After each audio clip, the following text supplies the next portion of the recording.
The coefficient in front of the exponential? Yeah. All right, well, I'm sorry about that, but I gave you, what I did is put up something, discuss the method I showed you. So, use a C of N, and by the way, that's a very good description there. It's very succinct how they do it. I'm going to show you a few more tricks today that will be really helpful in some of the work in the upcoming classes. But what problem did you want me to work?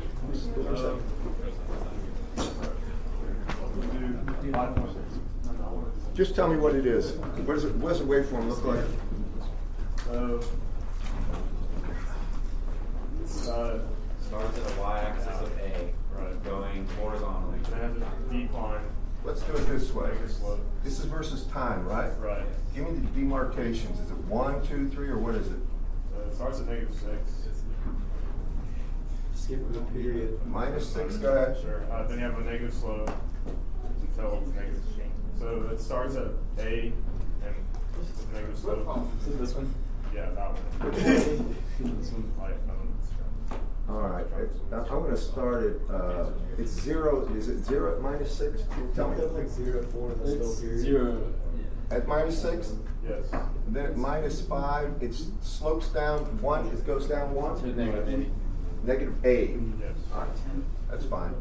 And then it stay there to when? Negative 3. -3, and it stays there. And then what does it do? It goes to A at 1. Negative 1. At -1. Is that right? It goes up to A -1. All right, right. This is It a goes good up to scale. A. Yeah, all the way up to A. Oh, hold on. Yeah. Let me ask you this: is it negative like this, and then where does it go? This is drawn wrong. I'll look at it in the book. Yeah. 510 page 316. Thank you. 316. Yes, sir.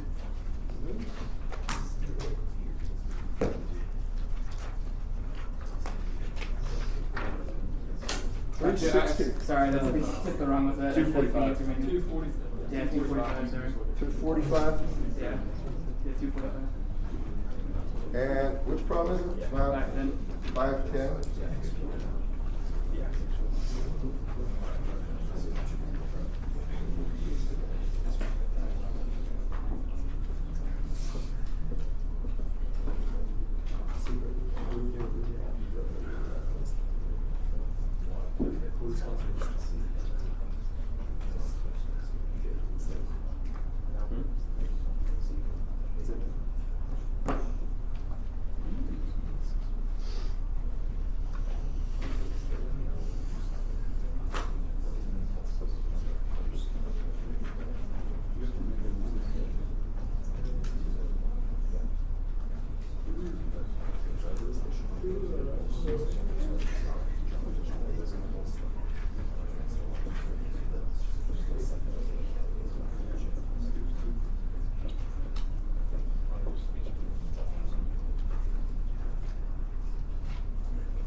All right, that's basically the waveform, and it repeats itself, unless I'm mistaken. Is that right, class? Yes.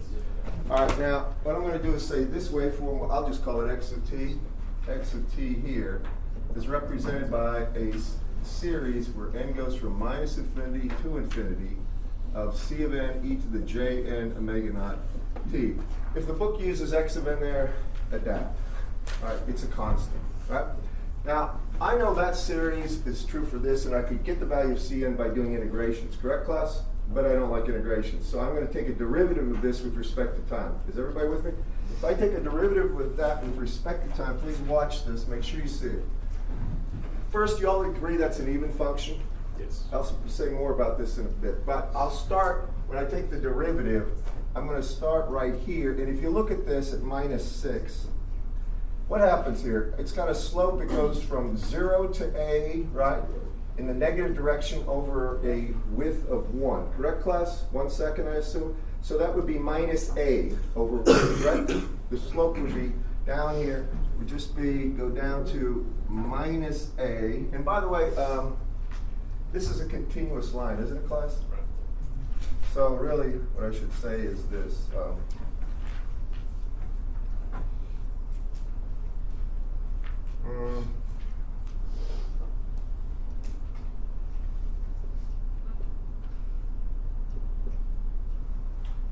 Let's see, the easiest way to do it. I went from 0 to 8. I would, pardon? I went from 0 to 8 and it was pretty easy. You could do it, you're gonna go just on the positive side. You can do it that way too. I was trying to build symmetry so I could get sinks out of it. Sines, basically sine x over x type stuff. All right, that's the only reason I'm doing it this way. It's the collective. But if I take a look at this and I take the derivative of this, right here at 6, I know it's going to be simply minus a, right? Down here, and it stays there until I hit 5, right? Minus 5, and at minus 5, it goes to 0, correct, class? And it stays 0 until minus 3, and then it becomes positive a, correct, class? Just follow me on this one. It stays there until I hit minus 1, and then it goes to 0 again, correct?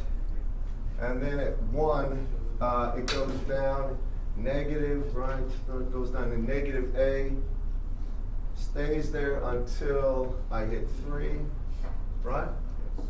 3, and then goes to 0 and stays there until I hit 5, and then at 5 it goes up to a again. And so basically this is the repetitive pattern you see. Do you agree with me, everyone? Now when you look at that, when I look at the time over which it repeats itself, all right?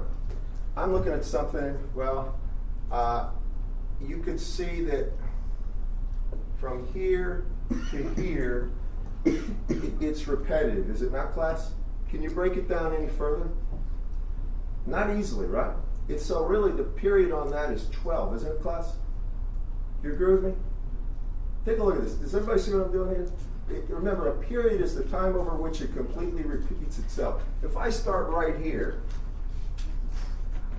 it goes back there at that point. So that's a span from minus 6 to plus 6 or 12. Correct, class? So the period would be 12. Now, No. oh, I'm sorry. Is this 6 here? Yeah. Am I right? But like, the period would be like Minus negative 6 to 2, yeah. That's where. Oh, I'm sorry. You're right. Yes, you are right. You're absolutely right about that. My bad.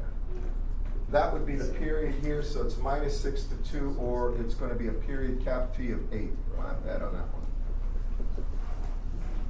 Sorry. I got to step back to this.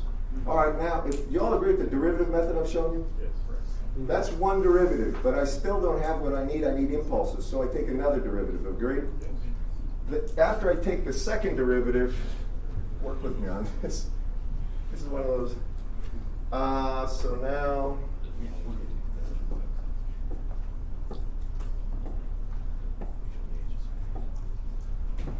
when I take another derivative of that, I'm going to start right here. If I go, all of a sudden I get a negative impulse at 1, right? And it has a width or a height of a. This would be at 1. Would be minus a, correct? Then I keep going. It's 0 here. Take another derivative. Now I get a positive impulse of height a at 3, right?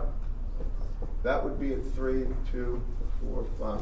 Then it stays 0 until I hit 5. Then I get a positive impulse, agree, of a. Everybody agree with this, by the way, what I'm doing? So at 5 here, I get a positive impulse of a. And if I go down here, this is an even function. So I know I'm going to get this effect here, minus a. And then here, I'm going to get positive a, correct?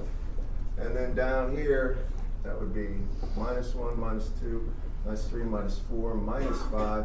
And then it goes to positive a again. But what I'm just showing you is the details about the second derivative. So this would be x double prime right here.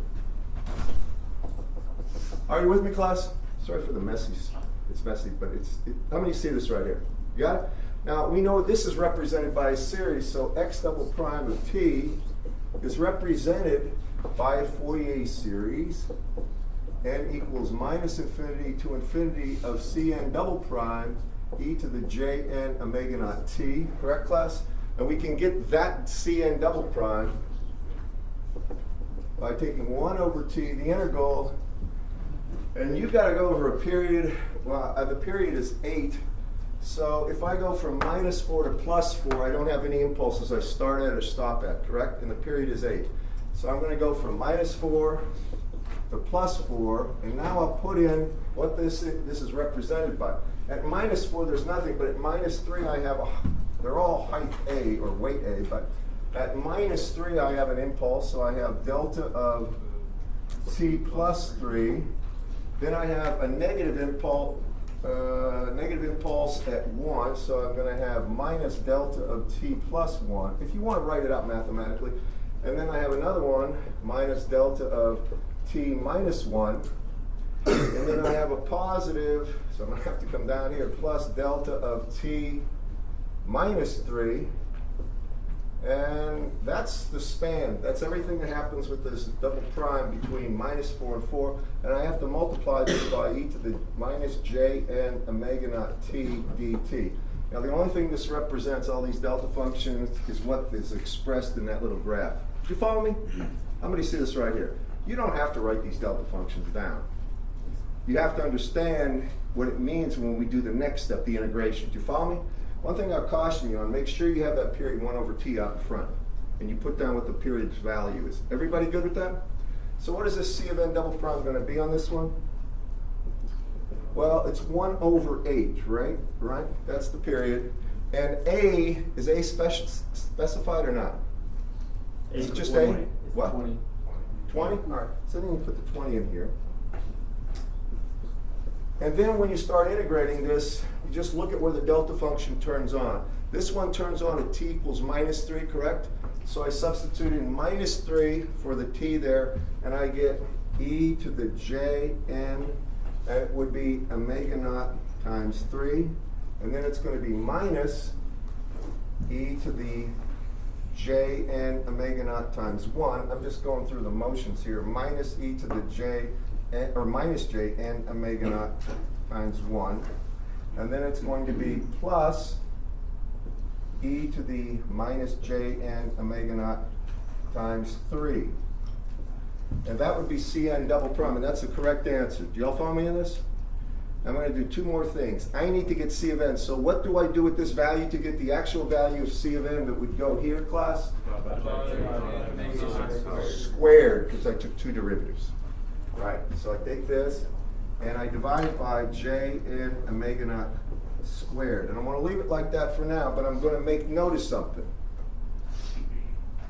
When I ask you what is this plus this, what is that? How many see that's 2 times the cosine of n omega naught times 3? Show of hands here, right? Make sure you know this. What I'm doing here is something that's, you have to know these Euler's identities. When I take cosine of theta, that's equal to e to the j theta plus e to the minus j theta over 2. Or if I put 2 cosine, it's just equal to the sum of the exponentials. You all see that, class? Maybe I'll put the 2 over here. It's easier to see. So say e to j theta or minus e? This is e to the j theta plus e to the minus j theta. Yeah. Okay. So then sine is going to be e to j theta minus e to minus j theta. I'll put it down for you. Yeah. 2 times the sine of theta would be equal to e to the j theta minus e to the minus j theta over j. All right, there's an over j in there. All right. Just remember that. Now, come down to here. You all see that this can be 2 times the cosine of n omega naught times 3, right? And this is what? Minus 2 times the cosine of what? Just n omega naught. Do you all see that, class? How many see what I'm talking about? So you can represent this, and it's nicer to do it this way if you're writing computer programs. I can go ahead and say this is going to be 20 over 8 or 10 over 4 or however you want to do it. You can put 5 halves if you'd like right there. Then it's going to be 2 times cosine of 3 n omega naught minus 2 times cosine, right, of n omega naught. And then you'll divide, you can take the 2 out in front. Actually, we can cancel that 2, right? Might as well. Get rid of that 2. And then just divide it by j n omega naught. Now, omega naught is 2 pi over t, and t is 8, right? So it's really pi over 4 if you want to put it in. I'm not even going to bother with that. And that's squared. And if you want to keep reducing, knock yourself out, but that's the right answer. How many see this right here? What I did?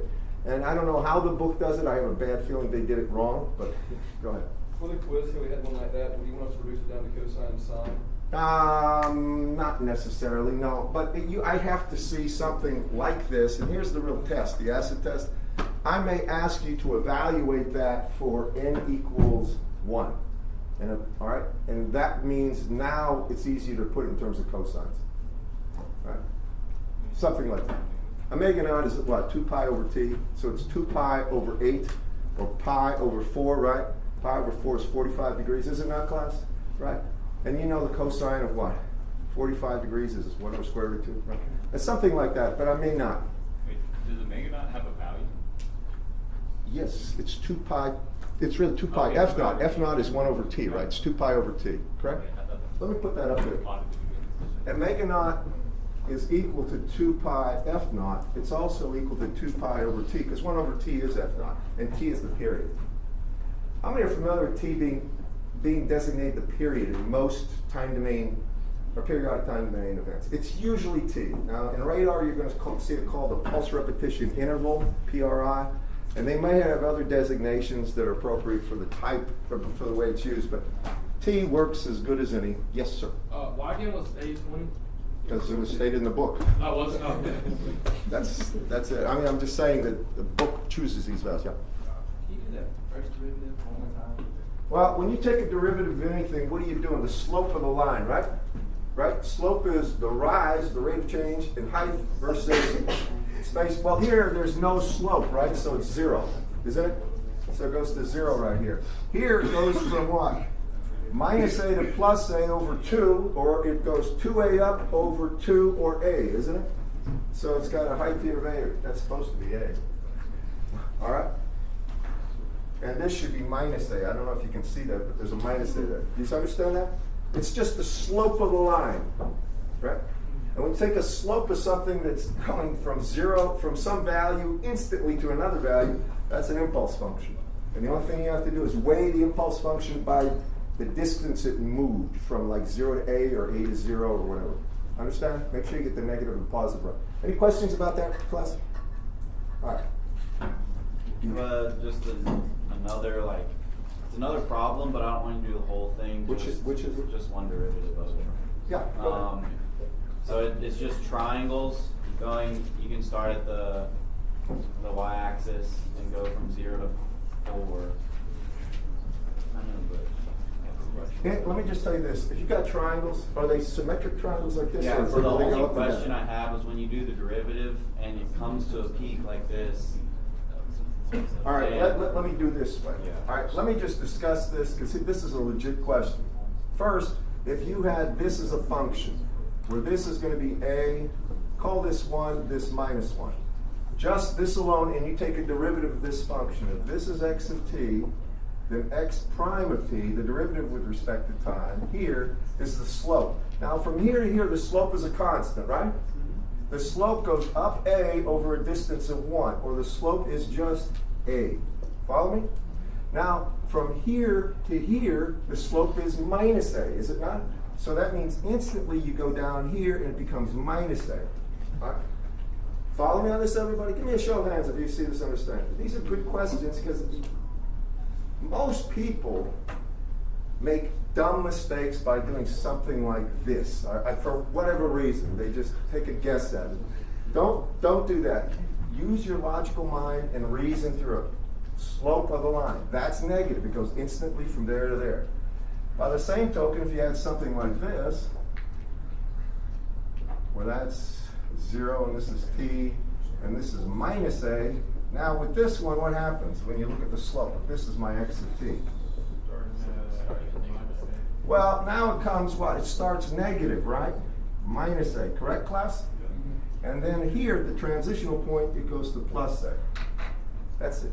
That's what it is. Go ahead. If it continues, Yeah, sure. I mean, it's 0 then from here on, right? So no, like if another triangle. then it would go down here. I mean, you're like So right is here, so like is this, the- like this. yes. Well, then you would just take this and repeat it, because then it goes Exactly. negative So what's the period of the derivative? from here to here. That's over the time. For the derivative now, what's the period? Doesn't matter. They're the same. Period's the same. If you have x of t, you got the period. The period for the derivative is t, the period of the double derivative is t, and so forth, until the function itself disappears. All right? It's called the fundamental frequency. Yes, sir? I probably missed it. J and omega naught squared came from making Cn double times Cn, right? Well, when we take two derivatives of this, look at it this way. Every time we take a derivative of this function, don't we get j and omega naught out in front? If I take two derivatives, I got j and omega naught squared out in front times the value of c of n, right? So if I want c of n, I have to divide this double prime. This came from the Fourier series expansion of that derivatives, that bunch of derivatives, or the second derivative, which is a bunch of impulses, and I have to divide it by j and omega naught squared. If I took three derivatives to get the impulse series, it would be j and omega naught cubed. Understand, everyone?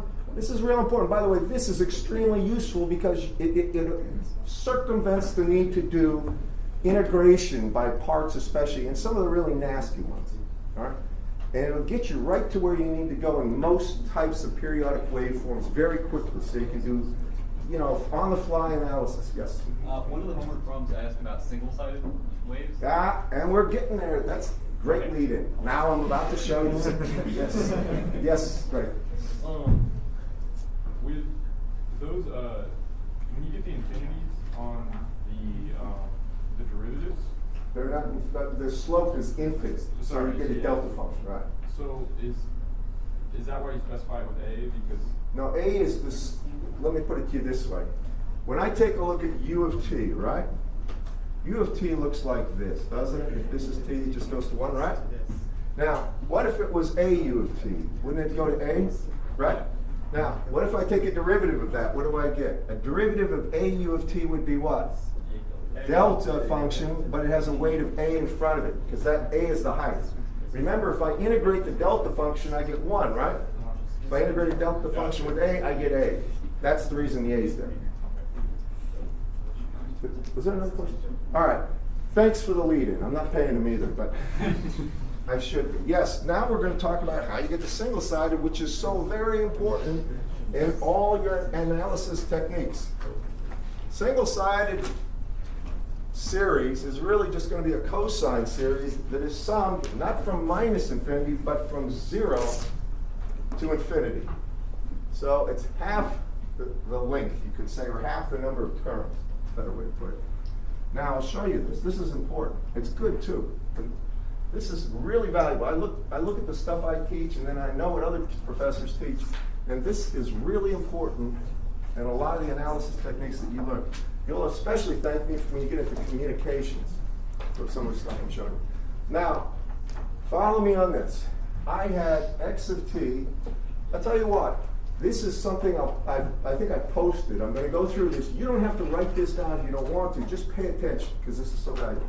Before, I have x of t equal to a summation of c of n times e to the j n omega naught t, n equals minus infinity to infinity, and we know how to get c of n, so I'm not even going to put down.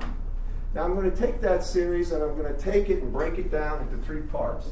I'm going to say this is equal to the summation of c of n from n equals minus infinity to minus 1 times e to the j n omega naught t plus c0. That's the value when n is 0, right?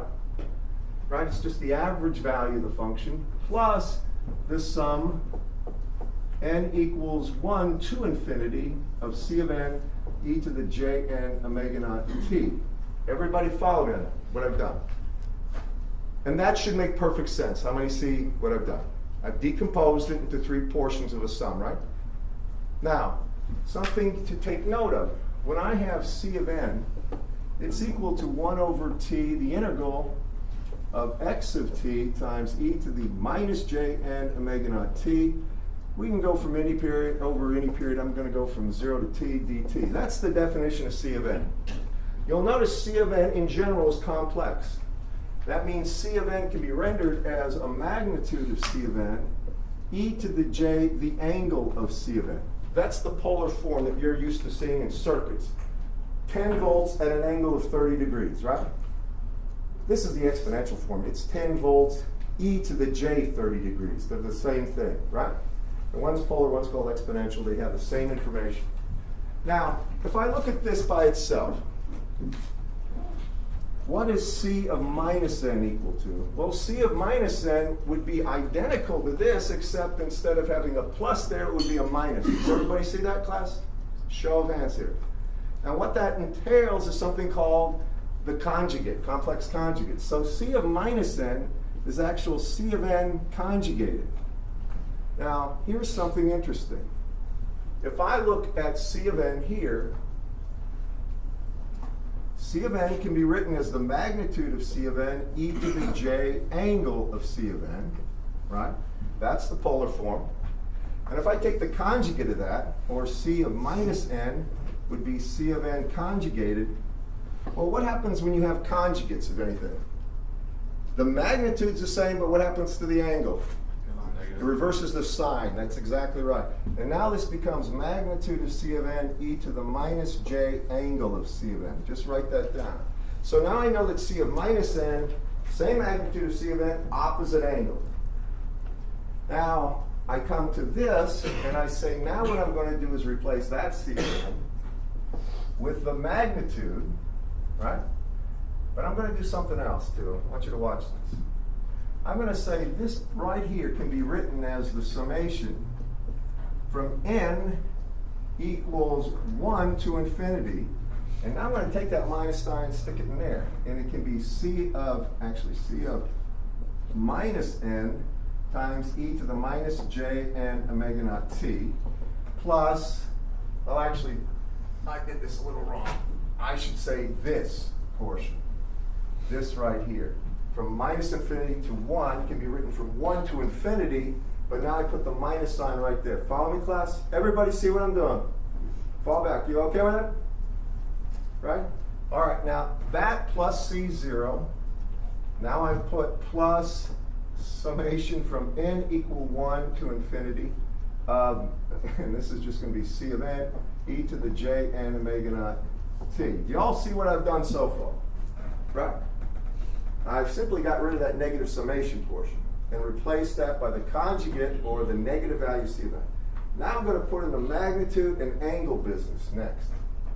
So now I can say that this x of t can be written as simply a C0, I'm going to put C0 out in front, plus a sum where n equals 1 to infinity. You'll notice the sum on both of these is 1 to infinity. Correct, class? Everybody see this. This is very important. Now, what goes in here? Well, I have C of minus n, which is really, that's magnitude of C of n, right, times e to the minus j angle of C of n, right? The minus, but I'm going to add that angle to this. So now it's going to be e to the minus j omega n t plus the phase angle on C of n. Then it's going to be plus the magnitude of C of n. And now I take this C of n value and I go ahead and I make it, I'm going to put the magnitude and angle, e to the j n omega naught t plus the angle of C of n here. And lo and behold, that is the same as that is the same as that. You all see. But now it's a cosine series, and the summation only goes from really 1 to infinity. You got a C0 term, correct, class? Added. So it's half the number of terms. Now when you look at this carefully, anybody want to take a guess at what I'm about to do? How many see there's a cosine in there somewhere? Right? And thank God for Euler's that I erased, unfortunately. So now I can see that now that whole thing can be given as this. Now I can say that my x of t, remember this is only true for periodic waveforms. Remember that. And omega naught is 2 pi divided by the period. Remember that, periodic. Yes, sir. Sorry. Yell at me if I don't see you. Go ahead. I just don't know what this says, like at the bottom where it says the absolute value of C n. Yeah, it's the C of n is a complex number, right? I see that. All right, and then the angle here is the angle of this thing. This is supposed to be e to the j n omega naught t plus the angle of C of n. This is minus e to the j, should be omega naught nt plus the angle of C of n. Okay, I just think that. By the way, how many saw in the actual stuff I posted on OneNote, there's a discussion of this? Anybody? 1, 2? There's a discussion of this exact thing, and it does it very well. So read your OneNote, and you'll see how it describes exactly what I'm showing you here. It doesn't go through the level of detail, maybe, but it does this same thing. Now, what I'm going to do is take these two terms and make it 2 cosine of magnitude C of n. So now I can say that x of t can be written as C0 plus the summation here, n equals 1 to infinity of simply 2 times the magnitude of C of n times cosine of n omega naught t plus the angle of C of n. Now, when you will be doing some stuff with MATLAB in this, I want to make sure you understand one thing. This angle here is in radians. The n omega naught t is a radian quantity. If they're both degrees, you've got it gets a little hairy, because now omega naught is not radians per second, it's degrees per second. So you got to take that thing and multiply by 180 over pi, and it screws up everything. Don't do it in degrees. Always do it in radians. Trust me on this one. You'll thank me for it. Now, what do you see here that's interesting? Well, you see C0, that's like a DC voltage. Then it's plus this. But all these have the form of what? Magnitude and angle, don't they? Magnitude and cosine of omega naught t and omega naught t at an angle. Well, you remember back in the day when you did your voltage, or Dr. Irwin problems, back in circuits, when you had 10 times cosine of 20t plus 30 degrees, if that was the voltage that's actually in a circuit, you never did it in differential equation form and solved it. You took this thing and you turned it into something called a phasor. You put this at 10 at an angle of 30 degrees, didn't you, class? And then you worked the problem assuming that omega naught was the frequency that caused the impedance of like j omega L, right? And 1 over j omega naught C. And you put in the equivalent impedances, you solved your problem, and you got an output voltage that was a complex number, correct, class? Then if you wanted an output, then if you have that output voltage as a complex number, but you want to know how it's actually rendered or viewed in the time domain, then you took the magnitude of the complex voltage, right, times the cosine of what? Omega naught 20t plus 30 degrees, the original, right? Or I shouldn't say plus this. Then it's going to be plus the angle associated with the output voltage, right? How many remember doing that? Right? This is essential. If you don't know this right at this point in your career, you're probably in deep trouble, because the courses coming up, they assume you have circuits nailed and you understand this stuff I'm showing you very well. By the time you hit radar, comm, and stuff like this, they fly through this. So if you don't know it now, time to revisit circuits with a heartfelt intent of learning circuits. Because if you don't, you're in trouble. So what I'm really getting at here is now each one of these terms is a phasor. Think of it as a phasor voltage with an angle, but not at the same frequency, at different frequencies. N omega naught being the frequency. Follow me? Let's put it in terms of a phasor and suppress the actual the cosine of n omega naught t. Now my x phasor here would be some C0. This one will make a little more sense. Then you're going to have plus the summation of 2 times magnitude of C of n. And then you're going to have these at the angles, right? It's just going to be a voltage e to the j, and the angle here would be the angle of C of n, and these are like individual voltages you're feeding into the circuit. Are you with me, class? Now, if you have that phasor input right there, you would start by saying C0 you feed it in. It's DC, right? That means the impedance of the inductors is 0, and the impedance of capacitors is infinite. You would find the output voltage for C0. Follow me? Then next you let n equal 1. When n equals 1, the frequency associated with that is just omega naught. Then you would calculate the impedance of your inductor as j omega naught L, and the impedance of your capacitor is 1 over j omega naught C, and you leave resistors alone, and you would find the output voltage either by nodal or mesh or just transfer function, right? Now you got one of them, and you would do it all the way out to n equal infinity. And then you would take all those values of voltages and bring them back to the time domain based on the value of n. And this is what I'm going to show you right now. So listen, and we'll work a problem. You'll see this you'll probably wonder, why we're going through all this length. Because the waveforms that feed circuits in general are not periodic. They're not sinusoidal, they're periodic. And they have a Fourier series representation. And once you have that, you can get the output voltage in the time domain very easily. Now, I'm going to show you this.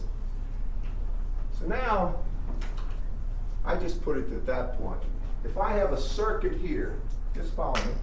I'm going to go ahead, I'm not going to put it with a circuit diagram. I'm just going to say my input is my X phasor, which is that stuff. All right, it goes into a circuit. And the circuit has a transfer function. Sum H of n omega naught. This is really a transfer function that we can get in S, and just like S equal Jn omega naught. And then we have an output voltage, Y. This is a phasor output voltage.